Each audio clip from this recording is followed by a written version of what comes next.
2 கொரிந்தியர் அதிகாரம் 9. பரிசுத்தவான்களுக்கு செய்ய வேண்டிய தர்ம சகாயத்தை குறித்து நான் அதிகமாக உங்களுக்கு எழுத வேண்டுவதில்லை. உங்கள் மன விருப்பத்தை அறிந்திருக்கிறேன். அகாயாவில் உள்ளவர்கள் 1 வருஷமாக ஆயத்தமாய் இருக்கிறார்கள் என்று நான் மகதோனியருடனே சொல்லி உங்களை புகழ்ந்தேனே. உங்கள் ஜாக்கிரதை அநேகரை எழுப்பிவிட்டதும் உண்டு.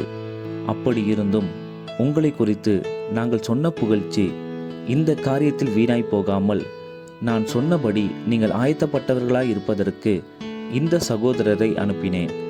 மகதோனியர் என்னுடனே கூட வந்து உங்களை ஆயத்தப்படாதவர்களாக கண்டால் இவ்வளவு நிச்சயமாய் உங்களை புகழ்ந்ததற்காக நீங்கள் வெட்கப்படுவீர்கள் என்று நாங்கள் சொல்லாமல் நாங்களே வெட்கப்பட வேண்டியதாயிருக்கும்.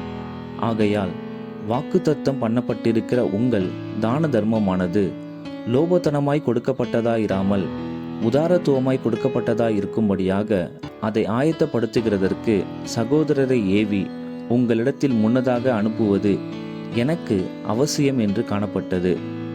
பின்னும் நான் சொல்லுகிறது என்னவெனில், சிறுக விதைக்கிறவன் சிறுக அறுப்பான், பெருக விதைக்கிறவன் பெருக அறுப்பான். அவனவன் விசனமாயும் அல்ல கட்டாயமாயும் அல்ல, தன் மனதில் நியமித்தபடியே கொடுக்க கடவன். உற்சாகமாய் கொடுக்கிறவனிடத்தில் தேவன் பிரியமாயிருக்கிறார். மேலும் நீங்கள் எல்லாவற்றிலும் எப்பொழுதும் சம்பூர்ணமுடையவர்களாயும் சகலவித நற்கிரியைகளிலும் பெருகுகிறவர்களாயும் இருக்கும்படியாக தேவன் உங்களிடத்தில் சகலவித கிருபையையும் பெருக செய்ய வல்லவராயிருக்கிறார். வாரி இறைத்தான், ஏழைகளுக்கு கொடுத்தான், அவனுடைய நீதி என்றென்றைக்கும் நிற்கும் என்று எழுதியிருக்கிறபடியாகும்.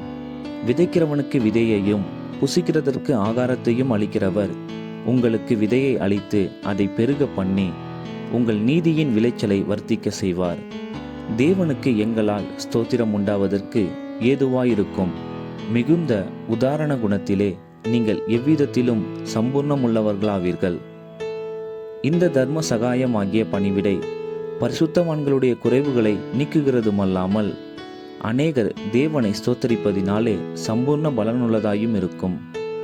அவர்கள் இந்த தர்ம சகாயத்தினாலாகிய நன்மையை அனுபவித்து நீங்கள் கிறிஸ்துவின் சுவிசேஷத்தை கீழ்ப்படிதலோடே அறிக்கையிட்டிருக்கிறது நிமித்தமும் தங்களுக்கும் மற்ற அனைவருக்கும் நீங்கள் உதாரத்துவமாய் தர்மம் செய்கிறது நிமித்தமும் அவர்கள் தேவனை மகிமைப்படுத்தி உங்களுக்காக வேண்டுதல் செய்து தேவன் உங்களுக்கு அளித்த மிகவும் விசேஷித்த கிருபையின் நிமித்தம் உங்கள் மேல் வாஞ்சையாயிருக்கிறார்கள். தேவன் அருளிய சொல்லி முடியாத ஈவுக்காக அவருக்கு ஸ்தோத்திரம்.